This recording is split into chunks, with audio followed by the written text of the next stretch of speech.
nyine ziri kugira ngo zibone ibyo zibeshya amahanga kuko kuyobora byarabananiye nyine mutangiye gushaka uburyo mwiteresha udusasu bya hato na hato rero itabarira bigaramira bakanye mwategereje ko u Rwanda ruvuga rwo rwabihoreye wenda nibabona akanya kuko ntekereza ko indongozi z'u Rwanda zo baba bari busy pe ntago nabiguhisha mu bindi bintu bifite akamaro nibabona akanya wenda bari buze kubasubiza ariko ntibarabasubiza kugeza nego kino kiganiro na leta y'u Rwanda nta kintu irabasubiza kuri biriya mwabashinja uretse ko bashobora no kubihorera ibi nabyo nta surprise yabirimo ntago umwana murizi waje uko yajya ataka ariko waje ujye kumushitura urutozi kandi ntarwo afite ni nkaya mareta rero dukikije samutayimu mwabishinze kuri Reddit ubundi Reddit tabariyo yabikoze iranazi kabyigamba ikavuga ati nitwe twabikoze none se ntari byo Reddit tabaragiye yemera ko yakoze nibo bari kuyobora igihugu cya Senegal rero urumva yuko mu bantu b'ingenzi ba mbere bifuje kwifashisha bifuje gusoroma ibitekerezo ni President Paul Kagame ariko ibibare bana bitangaje nyine mbere yuko anajyayo kuko Ousmane Sonko uyu ni ministri w'intebe itangazamakuru ngira ngo ni France 24 bari bamubajije batesi igihugu cyanyu muzanye ngamba ki murabona muzabigiraho gute ati dufite ingero nyinshi zo kwifashisha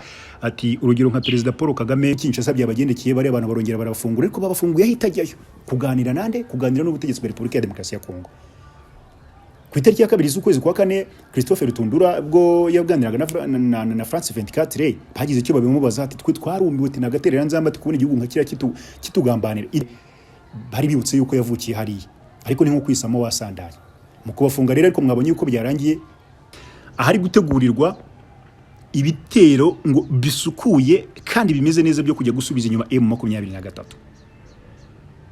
ndiye ko mu kuhagera yababwiraga ati mugomba kwibuka kuri ino ncuro yuko duhanganye tugiye guhangana n'umwanzi ukomeye muhiremwe imbaraga kuruta inshuro zigize zibaho mwongeye kwirirwa mwebwe mwese mukomeje kubana na Muhabura TV kuri mwebwe tugikomeje kubana muri gahunda zacu isesengura makuru of course na gahunda zitambuka ngazo serekana izere ndashidikanye yuko umwana amaze gukora subscribe bityo amakuru dukomeze kugenda dusangira yanga yabagiraho mbere y'abandi mbahaye ikaze rero ku makuru yacu ari kuvuga kuri aya manwa n'ubundi turi ku munsi wo ku cyumweru ni weekend abantu benshi muri mungo zanyu ariko kandi hakaba nabandi ntirengagije nabandi baba badukurikiye muri mu mirimo cyane by'umwihariko abasirikari police daso n'abanyerondo sometimes cyangwa se nabandi bose bafite abahuriye n'inzego z'umutekano first of all reka mbanze nsuze cyane ingabo z'u Rwanda ziri mu butumwa bw'amahoro hirya no hino hagiye hatandukanye hari mfite inshuti nyinshi cyane zimurikira bari hano Cabo Delgado muri Mozambique baba bari muri bino bice bitandukanye mwabanye yuko imirwano yuburiye mu bindi bice bitandukanye aho ibyihebe bigendera ku mahame ya Kisilamu cyangwa se Islamic State hano ku butaka bwa Mozambique byari byarahungiye hari byinje mu mashyamba y'inzitane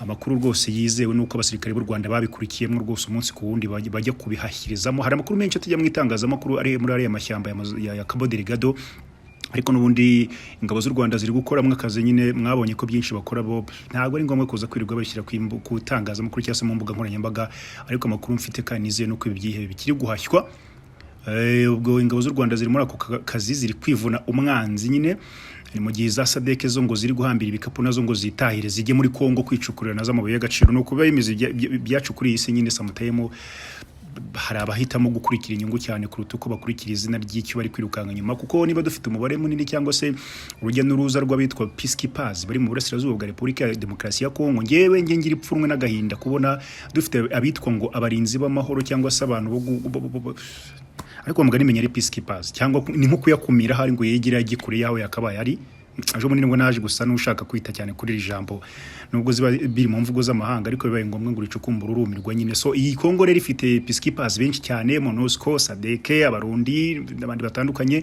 ariko mu kanya narindimo ndeba inyandiko umuyobozi wa Sadeke mu byo tugiye no kuganiraho ku makuru yacu akakanya uyoboye operation za gisirikare hano ku butaka mu burasirazuba bwa Kongo Andiakop n'umugabo ukomoka kuri South Africa uyu mukanya yari kuri base za gisirikare aho agiye kureba itunganywa ry'uburyo ibitero karundura byo kwivugana M23 ngo biri kugenda bishyirwa mu imbaraga gusa benshi nabonye bamukomera bamuseka bagira batese boka kanya nibwo mwatangiye amezi 6 arashize ati nibwo mutangiye kuvumbura ubukomere bwa M23 hari n'abatatinye guhita bamubwira bati kuba muri gukorana na criminals ndetse n'abaterroriste ubwo ni FDL ntera hamwe bababwiraga abati biragoye yuko ino mission murimo muzayitsinda ati biranatangaje n'izina mwitwa mwagiye mugiye gukora ku butaka bwa Kongo ko hari ikintu gito ryaza abaryagiraho n'akana gato mu makuru yacu kandi nubundi turi ku butaka bwa Repubulika ya Demokarasi ya Kongo Reddit tabara ishwishurije abarundi bayigeretseho biriya bitero by'amagrenade bimaze iminsi binyanyagizwa mu bice bitandukanye bya Bujumbura umurwa mukuru w'ubutegetsi n'ubucuruzi.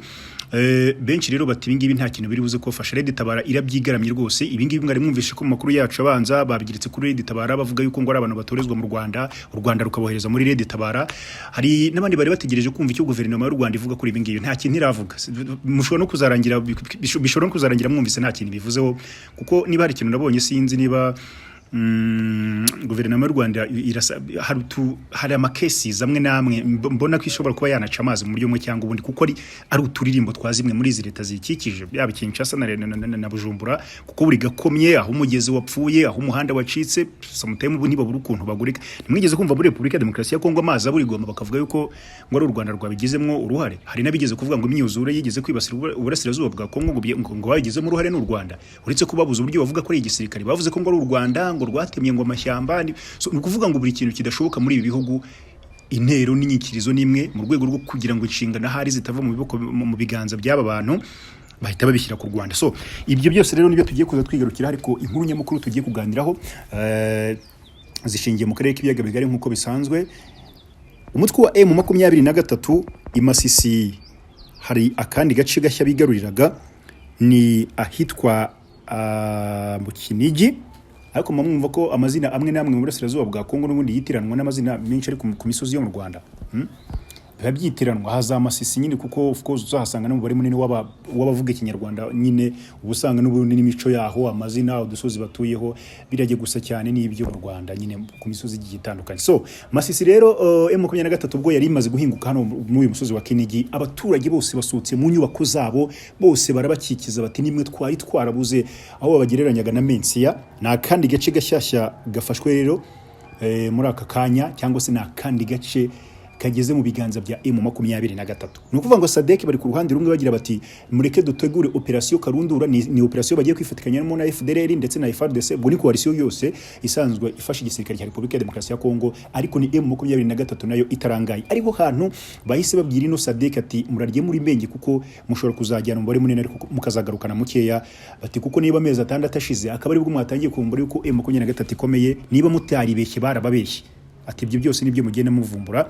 Uyu mugabo muri South Africa Diakop nawe niyo urebye speech ze ubona yuko nubundi byavuga n'ibyo azi neza byo kuri field abameze nk'ubusanya. Indi nkuru nyamukuru turaza kwigarukiraho rero, perezida w'igihugu cy'u Rwanda Paul Kagame utuvugana yamaze gukanagira ku butaka bwa Dakar ni muri Senegal. Ari mu baperezida bake cyane nagerageje gucukumbura mbura source zaba zibiduha ku buryo bufatitse, aramutse atari uwa mbere mu baperezida cyangwa mu banyacyubahiro baba binjije ku butaka bwa Senegal, ari buze muri batatu ba mbere. Ibi nigeze kubabwira mu minsi yashize ubwo n'umuperezida w'umusheni cyangwa se kiri muto hano ku butaka bwa Senegal yegukanaga amatora mu minsi 10 yonyine avuye muri gereza cyangwa se avuye mu ibohero, ndetse nawe ntiyigeze atindiganya hashize icyumweru uwamuharuriye inzira yatumye bona umwanya wo kwiyamamaza Osman Sonko nawe yahise agirwa ministri w'intebe. Uraza guhita umva ko ari abagabo babiri bahuje story, ari abagabo babiri bahuje na unité bari gutegeka igihugu cya Senegal. Aba bagabo rero bari banabitangaje before yuko perezida Paul Kagame yerekeza muri kiriya gihugu, bati urugero rwonyine dufite kuri ubu butaka bwa Afrika bwo kugira ngo imigendekere y'igihugu cyacu twifuza izagende neza, dufite umuntu umwe twireferaho. Ati kandi aho banavugaga bati bibaye ngombwa bigakurikizwa muri Afrika yose, abantu bose bakemera kwigira ku byo yakoze uyu mugabo perezida Paul Kagame. Afrika twifuza, Afrika ishobora no gukanga amahanga, abantu bo mu burengerazuba tugaragaza gati ishobora kubaka ubudahangarwa bwayo. Uwo ni perezida Paul Kagame yinjiye muri kiriya gihugu. Tureke kuba ibyo kuko bagiye kwitabira imwe mu mikino ya bare ni ikintu kinini kimaze kuba kinini, kimaze kubaka izina hano kuri ubutaka bwa Afrika, kandi izina ry'u Rwanda riri imbere nyine muri biriya bikorwa bya bare byose. Hari umukino APR FC basketball club iraza kubifite mu kanya na kipe ikomeye hariya muri Senegal, ubwo bakunda basket nyine munaza gukurikira umukino muri uko bira bimeze, n'umukuru w'igihugu byanga bikunda ribuze kureba birumvikana kuko no mujyanye nabyo birimo hagati aho ngaho rero. Ubwo ariko ikintu nshaka ko tuganiraho kuba perezida Paul Kagame yerekeje muri kiriya gihugu ku itariki 8 mwibuke umuyobozi w'ingabo z'igihugu cya Senegal nabwo yari ku butaka bw'u Rwanda, aza guhura n'umuyobozi w'ingabo z'u Rwanda, umugaba mukuru w'ingabo z'u Rwanda ndetse na minisitiri w'ingabo z'u Rwanda, hose ibyo birakwereka icyo twakita umubano n'ubundi ntajegajezwa uri hagati y'ibihugu bibiri, Senegal ndetse n'igihugu cy'u Rwanda. Nyamara mwibuke first of all hari abantu bari bateza u Rwanda nabyita nk'iminsi bavuga ati ubwo Senegal ibonye umuperezida w'umujene wasanga ubana wayo n'u Rwanda bitagiye kugenda bimera neza. Bari bateze u Rwanda iminsi bashingiye ku kuba perezida wari ucyugiye ku butaka bwa Senegal ni perezida Macky Sall cyangwa se ni former president wa Senegal, yari inshuti y'akadasohoka y'u Rwanda, yakundaga kuza ku butaka bw'u Rwanda mu bihe bitandukanye, ndetse n'umukuru w'igihugu cy'u Rwanda akajya Senegal mu bihe bitandukanye. Bati rero ubwo ngubwo ati ubwo Senegal ibonye undi mu perezida kandi utajyaga imbizi n'umuperezida uvuyeho, atumubana w'u Rwanda na Senegal ugiye guhitira undi muka. Nigeze kubabwira nti diplomasi y'u Rwanda mu mboni yanjye uko nyibona, umubano cyangwa se ububanyi n'amahanga bw'igihugu cy'u Rwanda uko mbibona ngewe mu mboni yanjye gerageza kugenda ireba muri buri nguni, iri ku rwego rwiza. Nuvuga ngo hari ibihugu biba bifite ibindi bihugu bakimbiranye hanze, ariko ibyo ntibivuge ko bigomba kuba abanzi b'u Rwanda. Uka kanya umugabo bita Tshisekedi yafashe indege ariruka nkajya Congo Brazzaville gushaka umugabo bita Sassou Nguesso muri Congo Brazzaville. Abantu icyo gihe baravuga kuko Sassou Nguesso nawe ni inshuti y'u Rwanda, ni umuperezida uriya musaza umaze igihe kinini no ku butegetsi, rwose ari mu baperezida barambye ku butegetsi hano muri Afurika, ariko igihugu cye ntabwo kimeze neza by the way, haba mu bukungu, haba mu gisirikari n'izindi domaine. Narababwiye ngo buriya nitujya tureba kuvuga ngo ari abaperezida batinze ku butegetsi muri Afurika n'ahandi, naje gusanga atari cyo kintu kinini cyane twagatinzeho nk'abanyafurika, ahubwo tujye dutinda ngo ese abaperezida bacu batinze ku butegetsi batinzeho bamara iki. Nicyo kintu ngiye nabonye kiba gikomeye kuruta uko twirirwa tuvuga ngo runaka ngo amaze imyaka 40, undi amaze imyaka 37, wakaba utinda ngo muri iyo myaka nyine ni ibiki igihugu kiriho, umutekano wacyo wagenze ute, gahunda z'ubuvuzi zagenze gute n'ibindi nk'ibyo, kuruta uko tumaranira ibindi bintu bidafite ikintu biba bituzanira ku meza n'ubundi y'imibereho. So rero abantu bari bateze u Rwanda iminsi n'ubundi rutsinze igitego, u Rwanda of course Perezida Paul Kagame ari hariya mu gihe umusirikari mukuru mu bandi kuri buriya butaka nabwo hari yashize iminsi itageze kuri 4 avuye ku butaka bw'u Rwanda mu ruzinduko rw'akazi, nkuko Perezida Kagame nawe ari mu ruzinduko rw'akazi rw'iminsi 2. Mwabonye uburyo Senegal bamwakiriye like a king of course, nk'umuntu bari abaperezida, buriya mu minister w'intebe, bari abajene bakiri bato bagiye gutegeka kiriya gihugu, bagira bati inzu y'ibitabo dufite ni Perezida Paul Kagame. Cyanga bikunda inama zo kugira ngo Senegal ikomeze imere neza, n'igihugu gisanzwe gikomeye of course, ariko kiragita inama zikomeza kudukomeza zirava mu Rwanda byanga bikunda. Abanyarwanda bo muri mushatse mwakekomera amashyi niba mubyemera muri uwo mujyo, soke nta nicyo bitwaye.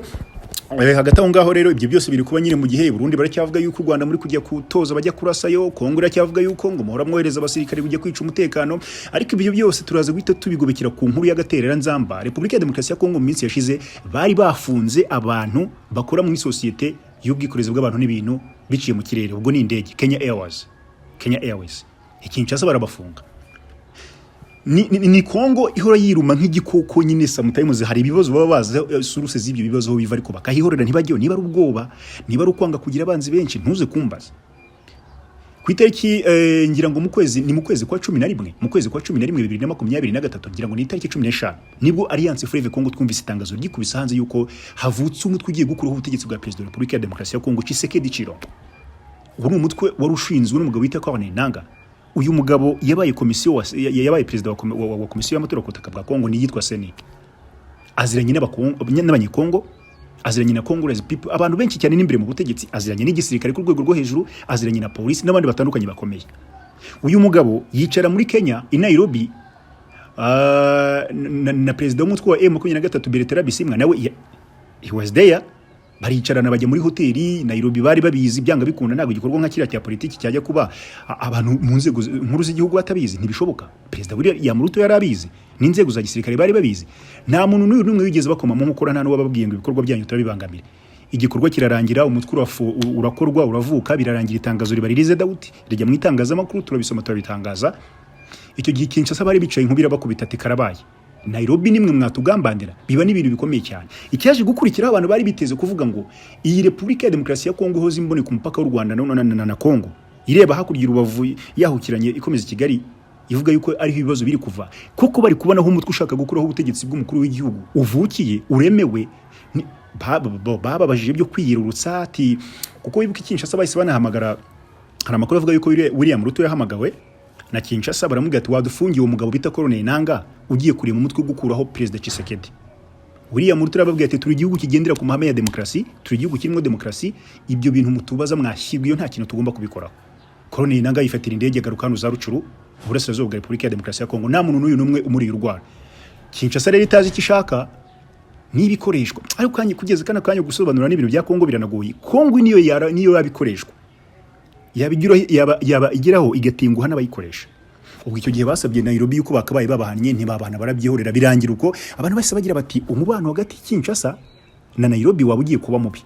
Reka twishimire ko utabaye mubi, kuko ngiye ntago amakuru yari kunshimisha ari uko twari kumva ngo umubano wabaye mubi. Ahubwo ngiye ndibaza ngo question mark, kuba umubano wa Kinshasa na Kigali atari mwiza bishingiye koko ku kibazo Kinshasa bavuga ko cyaba kiri Kigali cyangwa giterwa na Kigali, cyangwa gishingiye ku bujiji no kuba aba bagabo nyine ari ibikoresho byaba bagashaka buhake. Nge navuga ngo yego, kuko niyo mbona mbibonamo. Niba kuko M23 Alliance Fleuve Congo baza aho yavukiye, baza bayikinguriye, baza babagabo bakabasasira bakaryama bakanabacungira umutekano, ariko akakanya bakaba bahoza amaso Kigali gusa ngo mufite abasirikari muri Kongo, mufite abasirikari muri Kongo. Uraza guhita wumva uburemere bw'uburyo ku ruhande rumwe biba birimo ubujiji kuri izi ndongozi za Repubulika ya Demokarasi ya Kongo. Exactly. Impamvu noneho mubwira ngo bayinyuramo sometimes bafata kakanga gufatika, bakakavamo gafata kariya kakanga kugira ngo bafunga abakozi b'iyi society cyangwa se b'iyi kompanyi yo gutwara ibintu n'abantu mu kirere, Kenya Airways. Nuko nyine bari bibutse yuko Alliance Fleuve Congo iri kubazengiriza kano kanya iri kuba ry'insata burenge, bari bibutse yuko yavukiye hariya, ariko ni nko kwisamo wasandaye mu kubafunga rero. Ariko mwabonye yuko byarangiye, Minisitiri w'Intebe wa Kenya sinzi uko Kinshasa byabagendekeye, bari abantu barongera barafungura, ariko babafunguye hitajyayo kuganira nande, kuganira n'ubutegetsi bwa Repubulika ya Demokarasi ya Kongo. Ku itariki ya 2 z'ukwezi kwa 4 Christophe Rutundura bwo yaganiraga na France 24 bagize icyo babimubaza ati twe twarumiwe ati nagaterera nzamba tukubona igihugu nka kiriya kitugambanira. Itekereza kuko bafata igihugu cya Kenya bakavuga yuko reba babagambaniye ku bijyanye n'ibibazo biri mu burasirazuba bwa Kongo n'intumbero yo gukuraho ubutegetsi bwa Tshisekedi. Ariko ibyo ngibyo yamara kubivuga yahaguruka kuri iyo radio n'iyo televiziyo agahita yirukira ahandi ati u Rwanda rwo ruri kudukorera ibi ngibi. Kongo ntizo umwanzi cyangwa se iramuzi, ariko ikaba yirengagiza, cyangwa iramuzi ikabidashaka kumurwanya, cyangwa iramuzi zigashaka ubokeze babwira ngo nimucishwa nimukora ibi, nyine bakabikora gutyo bakihurira mu kavuyo. Kandi ikintu kiboje n'abasaza b'impara ubona bakuze rwose, ariko ukareba ukuntu umuntu usaza w'imyaka 70 akora ibintu nk'iby'igitamba mbuga nyine n'ibyo yexpressinga utugasaka kumva nakumiro nyine. So ibyo bibaho gutyo birarangira rero. Uyu mu Minister w'Intebe narindimo mbona rwose ni umusaza nabonye ushobora kuba yigira n'amashyengo w'umunyakenya. Kenya mwibuke yuko ariyo yoboye mission mu minsi yashize, yagombaga kujya hagati y'impande za Rwanda. Ubwo ni coalition yari isanzwe ifashe igisirikare cya Kongo memu na M23. Ibyo ntibyashimishije Kinshasa barabirukana. So rero kugeza kano kanya niba uri gukurikira ukumva ibintu biri kugenda byivuruguta, ariko ibyo byose nibigaragaza n'ubundi zambaraga nkeya ku butaka bwa Repubulika ya Demokarasi ya Kongo. So rero uyu musaza bita Musalia Mudavadi ni Minisitiri w'Intebe nyine w'igihugu cya Kenya, yifata indege ya Kinshasa, ariko yagiye nyuma yuko bamaze gufungura bano bakozi ba Kenya Airways bari bafungiwe Kinshasa, n'ingendo z'indege zari zahagaze. Ibyo bintu mu bimenye. None bino bihugu impamvu gena kweretse ngo byirya nka ryatungo, hari itungo ubundi rigira discipline itari nziza naryo ry'ibyana byaryo. Ibihugu nabonye bimeze like sinzi ukuntu nabivuga, indongozi zabyo ariko not people, not abaturage, kuko abaturage benshi akenshi tuza tuba victims zibiri korwa n'abayobozi bacu mu bihugu byacu ibintu bimeze nabi. Memuke niyo bakoze ibintu neza, ingaruka nziza nabwo zitugeraho. Ndababeshya se yibikorwa ari byiza, indongozi ziri gukora ibikorwa byiza, ingaruka nziza abaturage turazexploita, byanaba bibi nitwe duhita tuba victims ku nshuro ya mbere. None se nk'ino societe y'ubwikorezi niba yari ifunzwe nyuma yuko ifungiwe abakozi, ingendo hagati ya Nairobi na Kinshasa zigahagarara, abakozi baraba victims kandi ntabwo ari politicians, ntabwo bakina politiki. Akazi kabo gahagarare, imiryango yabo itangira itikire, babe mayibobo kuko akazi kahagaze, bafata amadeni atari ngombwa, biturutse ku ngaruka za polisi abanyapolitiki babi. So ingendo nabonye bongeye bahita bazifungura, ariko ni wumve nyine urumva ko ibintu Kongo zino ndongo za Kongo ziba zikoze ni nko kwirya, ni nko guhindukira ukirya igice cy'umubiri. Gufunga ingendo Kinshasa Nairobi uzi ko ari umujyi w'ubukungu, igihugu cya Kenya uzi ko ari igihugu mu bihugu bitatu biri strong muri Afrika, none ufunze ingendo zijyayo zizi wawe tayari uraba wisha ubucuruzi. Ibi bintu biri kuba muri ibi bihugu ni kimwe. Investors kwinjira muri ibihugu bwabyo mwarabibonye kwetsa harimo mechanism iteye ubwoko kubera iki nibiri insecurity, ibibazo by'umutekano mukeya. None se niba urugero nk'ibujumbura, niba President Evariste Ndayishimiye yumvikanye mu itangazamakuru atukaba indongozi ze, yamara gutuka indongozi ze ibyo bikarangira agatuka abo bakorana, yarangiza agatuka benshi akabashinja yuko amafaranga bayiba bakajya kuyashora hanze y'igihugu cy'u Burundi. Utekereza ko investors bo bazaza bagendeye kuri ayo makuru yitangiwe n'umukuru w'igihugu bo baza bakurikiye? Tujye tubonete tuganira ibintu ku meza turebe uko byagenda. Ibyo bwabyo nabyo ndakwereka ngo biragoye. Bivuze iki? Aka karere kacu tuvukamo k'ibiyaga bigari gafite task ikomeye ariko inoroshye, bisaba gusa potentiality yo kumva yuko abanyafurika turi bamwe ariko by'umwihariko kuba dusangiye akarere ikintu gikomeye yo kwemera kwiga ku byiza babiri mu gice kimwe aho guhora muba abantu bo gufightinga kubirwanya no kubisenya nyine ngo birangire, and then tukiga no kudashakira ibibazo aho bitari. So ibyo byose ni biri kuba rero muri iyi misozi yacu, ariko ureba ukabona n'ubundi biracyakomeza kugenda bizana umwanda mu karere ariko none ikibabaje ugasanga hari n'abandi nyine ubwo baba badashaka kugira icyo babikoraho ngo bibe byatora umurongo nyamugari. So ubwo rero reka twizere ko ariko byanga bikunda. Nabonaga harimo uburyarye bukomeye uru ruzinduko rwa Minisitiri w'Intebe wa Kenya, ariko we ntacyo bimubwiye kiriya gihugu. Oya, kubafungira abakozi bo ni ikibazo gikomeye cyane, no guhagarika ingendo ni ikibazo gikomeye, kandi bafite aba businessman baba bava muri no migi ibiri. Wenda niyo mpamvu bahise babikemura mu maguru mashya, ibintu umuntu atavuga ko ari bibi n'aka na gato, ariko ibi ni ibintu bitari kuba byazamo ubwenge. Kinshasa na Kigali ntabwo imipaka ifunze yambukiranye ibihugu. Kuri iyi nshuro nyine babonye yuko kwaba ari ugufata kunda abantu benshi, Kinshasa bisubira baravuga ati ngo mureke twe kwifunga n'indi mipaka itandukanye ihuza ibihugu byombi. Ariko no muri politiki birashoboka buriya. Iyi gahunda y'ibiganiro u Rwanda runashyigikiye ya Nairobi na Rwanda, Kinshasa mushaka kurasana gusa, muri koherezamo abasirikare nabo bameze nk'abasivili bakagwayo, abandi bagata imbunda bakanazigurisha bakiruka. Abantu mushuka bava hirya no hino mu mahanga bababwira ngo baje gutabarana, ariko nabo baraza nyine, ariko sinjiji baraza n'ibikapu byabo babifungure zahabu zijyemo nyine bitaye. So ibyo rero nibyo bihari. Wenda kugira ngo tuze kugaruka turasoreza mu Rwanda, ariko nyemerera gato twikoze Bujumbura, ariko amakuru ni na menshi cyane, sinzi amakuru ni na menshi cyane, cyangwa reka tuvire Kinshasa rimwe. Tuvire Kinshasa rimwe kugira ngo tuze kujya Bujumbura tuzenguruka i Kigali ibintu bihita birangira, cyangwa se duhita dusoza. So hari agace kitwa Kinigi, aka ni agace gashyashya kataragira ku masaha 24 M23 ikojejemo ibirenge, bakojejemo ikirenge cyabo cya Putin ku nkweto za gisirikare baba bambaye nyine mu rwego rwo kugira ngo bakomeze barwane nyine, cyangwa se barwanira icyo bavuze ko bari kurwanira ku burasirazuba bwa Repubulika ya Demokarasi ya Kongo. Ibi ni bikumvisha yuko n'ubundi mirwano igonganisha Coalition Repubulika ya Demokarasi ya Kongo, FARDC, FDLR, Abarundi, Wazalendo ndetse n'abacancuro b'abazungu. Aba bose gahunda y'intambara ni imwe. Sadeke kugeza n'umunota iri kujya mu rugambi kajya itagiye, kuko bari kujya Sadeke bano bajene bameze nk'aba kugeza n'ubu baracyamera nk'ababona amakuru y'igice. Nari ndimo ndeba n'umushefu uyoboye ino misiyo w'umugabo muri South Africa Diakop, mu by'ukuri yagiye kuri base za gisirikare ariko organizwa ahari gutegurirwa ibitero ngo bisukuye kandi bimeze neza byo kujya gusubiza inyuma M23. Diakop mu kuhagera yababwiraga ati mugomba kwibuka kuri ino nshuro yuko tugiye guhangana n'umwanzi ukomeye, muhiremo imbaraga kuruta inshuro zigeze zibaho. Ubutumwa arabutambutsa bumuze kujya hanze. Nabonaga abantu rwose bahise bamwataka bati hari ikosa rikomeye muri gukora. Sadeke mu amezi 6 hano kuri uburasirazuba bwa Repubulika ya Demokarasi ya Kongo, batahubwa abaturage ba Kongo nibamenye ubwenge babamagane vuba.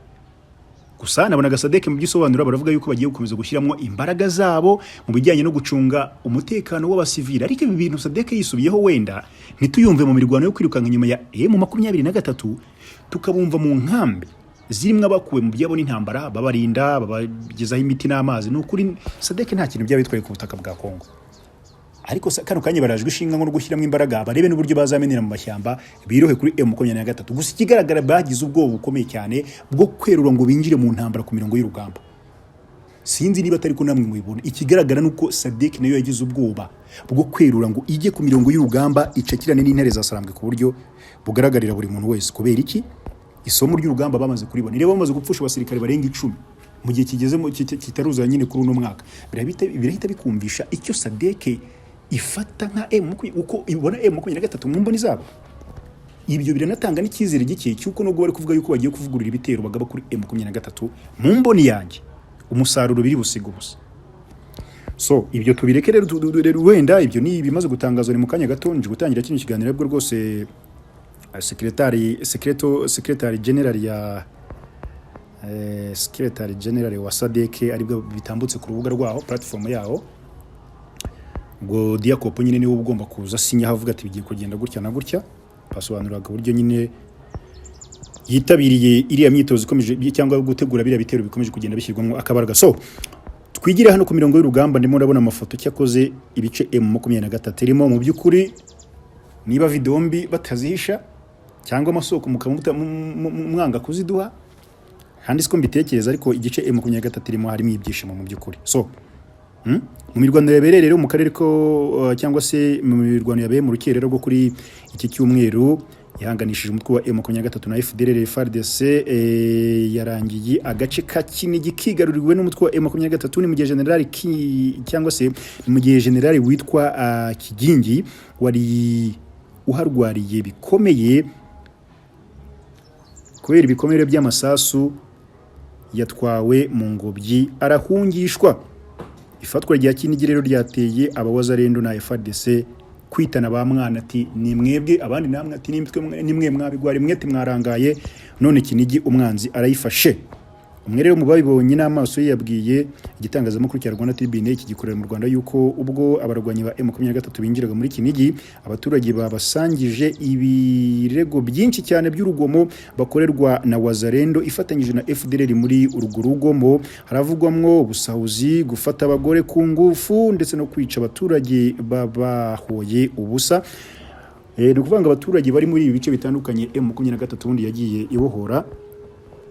Akenshi babita ibyitso, bamwe bakicwa abandi bagasahurirwa ibyabo. Abana b'abakobwa rero n'abagore nibo aba bantu bakunda kuba victime mu ntambara cyane, kubera yuko iyo batabakoresheje kimwe babakoresha ikindi. Ikiza ku isonga rero no kubasambanya no kubafata ku ngufu. Ngiyo wazarendo n'abahungu ba Chisekedi ibyo bari bibereyemo mbere yo gukubitwa inshuro bakirukanga bagakurwa muri iyi misozi. Gusa ku mashusho ari hano rwose bakiriwe neza cyane rwose.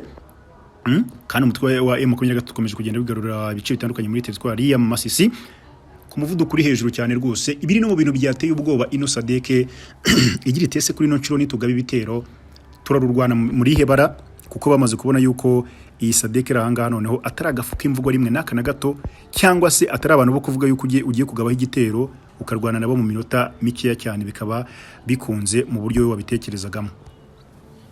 Abarundi nabo ni baravuga ku mirongo y'urugamba baracyahanyanyaza cyangwa se baracyagerageza gushyiramo agatege uko babasha. Ariko byanga bikunda, impamvu y'ukuri abantu benshi ikintu bahurizaho nuko iteka itsinda, cyangwa se impamvu y'ukuri igomba kuzatsinda ikinyoma. Ibyo twese nibyo dutegereje mu burasirazuba bwa Repubulika ya Demokarasi ya Kongo. Ngiye kimwe mu bintu nifuzaga ni ukumva M23 batari mu ntambara, ni ukumva igisirikare cya Kongo kiri kurinda abaturage nk'uko bisanzwe, bakaba bari ku mupaka wabo n'igihugu cy'u Rwanda.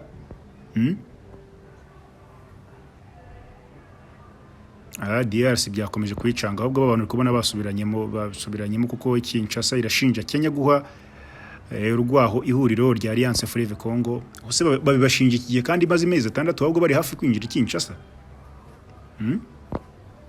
Ibi bintu umuntu yavuga yuko babyibutse iki gihe koko.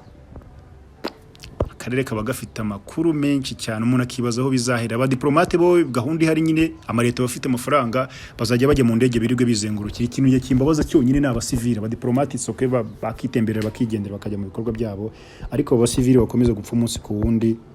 Nicyo kintu cyonyine kiba giteye agahinda, kuko nk'ibi bintu Kinshasa iri gushinja Nairobi barabizi, banabiziranyeho. Ariko kugeza amagingo nibwo bari kwitana ba mwana no kuvuga yuko habayeho kurangana, no kuvuga yuko habayeho guhemuka, no kuvuga yuko habayeho bari kubivuga yuko Alliance Fleuve Congo na M23 bari hafi kwambuka bagira Kinshasa kujya kugira utuntu bikorerayo. Kandi abagabo mu mboni mu buryo bugaragara bishoboka ko banagerayo mu gihe ibintu bizaba bikomeje kugenda bimera gutya. So ngayo nguko rero, reka twerekeze mu Burundi, reka twigire mu Burundi. Byo muri Kongo byo ni birebire cyane, inkuru ziba zihekeranye n'izindi, no kubareberamwo nyine zikazimwe kuruta izindi akaba arizo tubagezeho, kuko byanga bikona mwari mukeneye kumenya ngo M23 irihe. Kubaza uburasirazuba bwa Kongo bamaze kwinjira mu gasozi ka Kinigi, teritwari muri zone ya Kinigi bamaze kuyigarurira. Abaturage hariya rwose biragaragara yuko babakiriye neza cyane. Twerekeze Burundi, Bujumbura. Abantu benshi bumewe cyane mu kiganiro twakoranye kare mu mbone mu karere. Ibitekerezo byanyu mwatangiye kubishyiraho muri benshi cyane. Hariho abaje muri guteraniraho amagambo, hariho abari guhangana nk'aho muri zino leta ebyiri, muri abamwe nabonye bari nko ku gice cya leta y'u Rwanda, abandi bari i Burundi. Si ibi byose ni ibitekerezo byanyu. Hari ababikora ku bw'amarangamutima, hari ababikora bazi ukuri cyangwa batanakuzi, ariko yotse okay. ahubwo umutwe wa Red Tabara uwo leta y'u Burundi ishinja gutera ibisasu i Bujumbura wamaganye wivuye nyuma ubutegetsi bwa Perezida Evariste Ndayishimiye ubushinja cyangwa se ushinja uyu mutwe gutera ibisasu mu mujyi wa Bujumbura. Ni ibikubiye rero mu itangazo rya Red Tabara ryaraye ishyize hanze mu ijoro rya ejo ku wa gatandatu rishyira kuri iki cyumweru rwose twamaze gushyiramo ibirenge tariki ya 12 z'ukwa gatanu 2024. Itangazo tugiye kuryinjiramo rero, iri tangazo Red Tabara rero irisohoye ni nyuma y'uko leta y'u Burundi binyuze ku muvugizi w'igipolisi bamwita Pierre Nkurikiye ashinje uwo mutwe kuba ari wo wateye ibisasu i Bujumbura rero ku murwa mukuru w'ubukungu w'iki gihugu cy'u Burundi. Uyu muvugizi rero yavuze yuko iryo terabwoba cyangwa se iryo terwa ry'ibisasu ryasize rikomerekejemwo cyangwa se rikomerekeje abantu basaga 38 ariko batanu bakaba bakomeretse ku buryo bukomeye cyane. Ibi bisasu byatewe mu bice bitandukanye byo mu mujyi wa Bujumbura hagana isaha za saa moya zo ku mugoroba wo ku wa gatanu tariki ya 10 z'ukwa gatanu 2024. Ariko ibi ntabwo ari byo byonyine kuko hari ibindi byatewe, hari ibyatewe kuri eshanu, hari ibindi byari bigiye biterwa mu bindi bice bigiye bitandukanye. Mu itangazo reka twinjire mu itangazo nicyo nanashaka kubabwira kuko aya makuru yandi yo mwarimu yazi. Mu itangazo rero ryashyizwe hanze n'ubuyobozi bw'umutwe wa Red Tabara rikaba riteweho umukono n'umuvugizi wayo Patrick Nahimana, rirahakana ryivuye inyuma ibyo leta y'u Burundi iwushinja. Riragira riti Red Tabara irahakana bivuye inyuma ibyo leta y'u Burundi yishinja kugira uruhare mu itera ry'ibisasu. Nta munsi numwe umutwe wa Red Tabara uzigera ubangamira inzirakarengane z'abasivile. Rikomeza rigira riti ubutegetsi bw'u Burundi bwari bukwiye kwitaho cyangwa se bwari bukwiye kwitaho ibibazo bikomeye bibangamiye iki gihugu aho kwitoza gusamaza abantu bavuga yuko bagiye gukora iperereza kandi bazi neza yuko ari bo babikoze.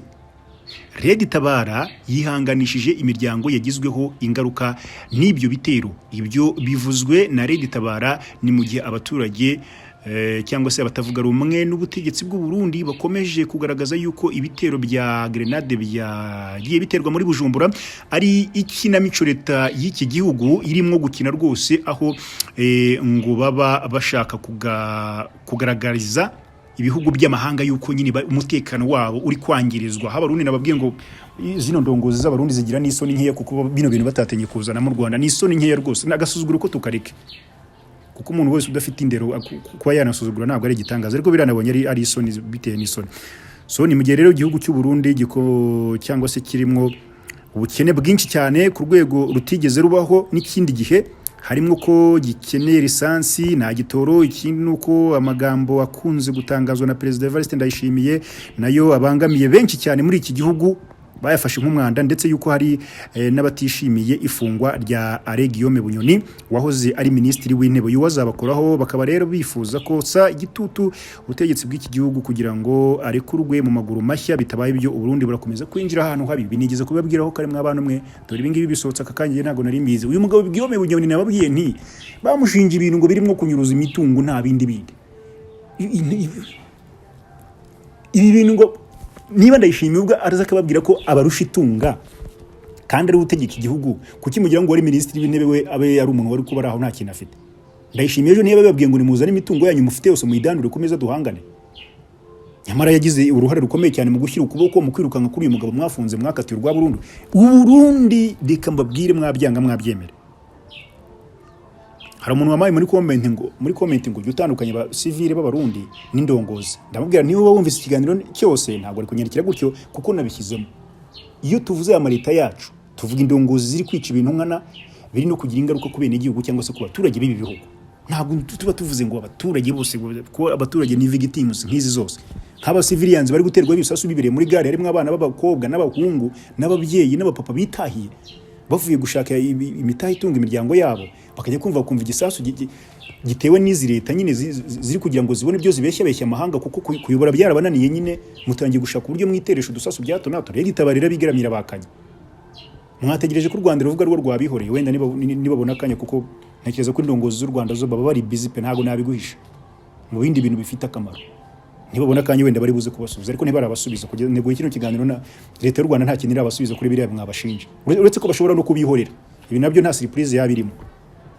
ntabwo umwana murizi wajya uko yajya ataka ariko wajya ujya kumushitura urutozi kandi ntarwo afite. Ni nk'aya mareta rero adukikije samutayimu mwabishinze kuri Reddit. Ubundi Reddit Tabara iyo yabikoze iranazi ikabyigamba ikavuga ati nitwe twabikoze. None se ntihari ibyo Reddit Tabara yagiye yemera ko yakoze? Hari ibitero byinjiye mu Burundi Reddit Tabara yagiye yemera ko yakoze. Nabwo mukabeshya yuko ngo ari abasivili bavuye mu gumba ari abasirikari baje bajagajaga bamwe bisindiye bagacakirana nyine bakabakura mu nzira. Twanga kwemera ukuri kw'ibibazo turwaye kandi buryo bwonyine bwo gukira igikomere ufite no kugisigaho umutu buryo bwo gukira ikibyimba no kugikanda. So ibi bintu biri kubera rero kuri ubutaka bw'aka karere k'ibiyaga bigari dutuyemwo, turifuza umubare munini mpuriyeho nawo, turifuza yuko twazumva inkuru nziza zirutuye umwanda ukomeza kuzengurukana. Ariko nk'ubu Abarundi muri gushakira ibibazo ku bandi bantu, koko n'ibibazo by'ubukungu mufite iwanyu mu gihugu nabyo n'abandi bantu babibatera. Frankly speaking, ninde wabanywerera lisansi ku buryo se itinjira mu Burundi? Yagiye hehe lisansi? Ndayishimiye ejo bundi washinja abajene bawe muyobora na yuko ngo aribo bayiba ngo aribo bayiniza, hanyuma nabyo muri kubishakira hanze. Urashingira uruganda rw'isukari ko imiyoborere mibi, abo bo mu makawa ko ari bafite imiyoborere mibi, hanyuma bikabarengaho indongozi zawe zikaba zivuyemo zigiye imbere y'itangazamakuru ngo abaturanyi byagenze gutya na gutya. That is impossible mission.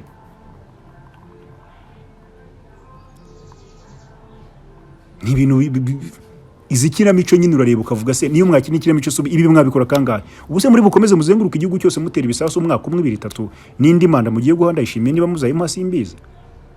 Ariko afite ubwo basinzi ko noneho kuri no curo muzayimushyikiriza. So ngibyo ibiri kubera Bujumbura rero ubwo Reddit Tabara nyine rabyihakanye.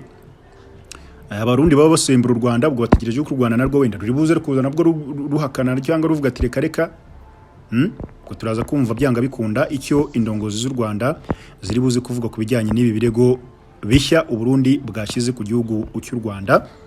Tuze kureba uko byaba abimeze.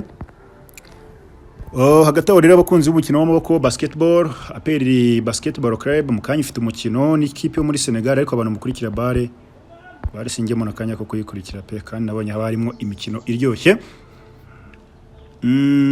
Ubwo twisoreze nyine nababwiye ko umukuru w'igihugu cy'u Rwanda Paul Kagame ari mu gihugu cya Senegal, ni mu ruzinduko rw'akazi rw'iminsi 2, agomba guhura n'umukuru w'igihugu cya Senegal Diomaye Faye umaze iminsi mike yarahiriye kuyobora kiriya gihugu ku itariki ya 2 z'ukwezi kwa 4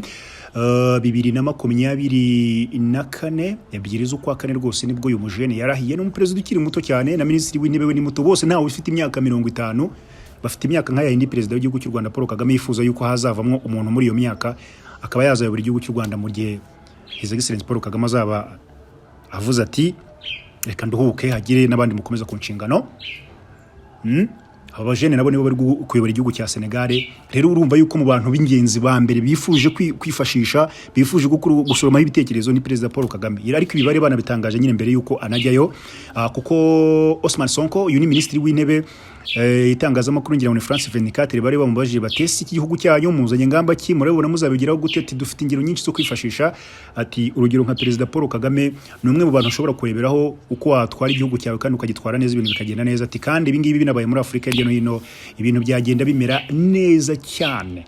Binabibonaga mu mbone yanjye yuko abo bajeni bakeneye success mu bihugu byabo, bari batambitse ibintu rero urukuta bavuga turu Rwanda ntabwo ruri buze kurenga mu bantu ugiye kuba mubi. Ariko se mwigeze mubona diplomasi y'u Rwanda n'ibihugu bya Afrika byinshi umuntu yavuga ko ari bibi uretse wenda ibihugu ariko ibi ntabwo bizi icyo bishaka baba Barundi n'iyo Kongo nyine. U Burundi na Kongo bari kurwanya ku myanya 5 y'ibihugu by'ibikene muri Afrika kandi bafite imitungo kamere, nabyo bifuza kwihamira hariya nyine. Aba basaza babyo baba bari bizengurukira hirya mu indege zabo ntizizima mu kirere bakatakata hirya iyo ngo bagiye kurega u Rwanda gusa. Nicyo kujya mu ndege no gusohokera ibihugu byanyu mugiye mu mishinga mizima ntabwo ari bibi, ariko kujya kurega u Rwanda gusa se sha ibyo bintu bizageraho nyine bikaba indirimbo zishaje. So ubwo rero igikuru gihari nuko buriya mu minsi imbere dushobora kuzumva na Diomaye Faye yafashe indege yaje Kigali byanga bikunda mu buryo mwe cyangwa ubundi, kuko no ku itariki 8 nyine umuyobozi w'igisirikare umuyobozi mukuru w'igisirikare cya Senegal yari ari ku butaka bw'u Rwanda. Ni mu mubano n'ubundi usanzwe uri hagati y'ibihugu byombi, kuko haba umubano waraherekera. Ariko twigire muri current situation, President Macky Sall nawe yari inshuti y'u Rwanda. Impamvu ngenda ninshatse ko ari we twagarura kuri aya meza yacu ibiganiro nuko abantu bari bagize bati President ku butegetsi bwa President Macky Sall niwe utarajyaga imbizi n'uyu Ousmane Sonko uyu wari umaze igihe baramuzi binzira z'uko yakiyamamaza nk'umukuru w'igihugu, ahubwo ahita atanga nabyita nko gutanga umwanya we cyangwa se gutanga akanya yarahagazemwo akihereza Diomaye Faye. Diomaye Faye rero ejo bundi Basiru bagize gutya bakubise inshuro nyine uwo bari bahanganye bavuga mu ishyaka ryari riri ku butegetsi rya President Macky Sall. Sibyo? Macky Sall wari washatse ko amatora yagizwe imbere cyangwa se yasubikwa ariko biranga urukiko rw'ikirenga hariya muri Senegal barabyanga.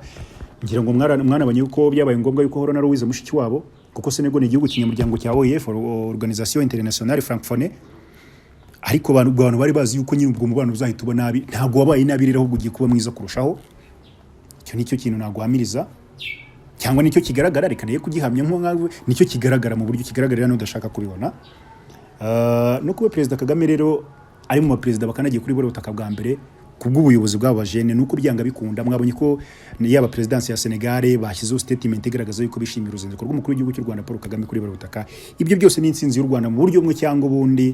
Ababyemera n'abatabyemera ibyo ni uburenganzira bwabo, nababwiye ngo mujye mwemera ibyo mushaka, ariko kuri kutemera ikintu ntikizabuza ukuri kwitwa ukuri kugaragarira isi yose.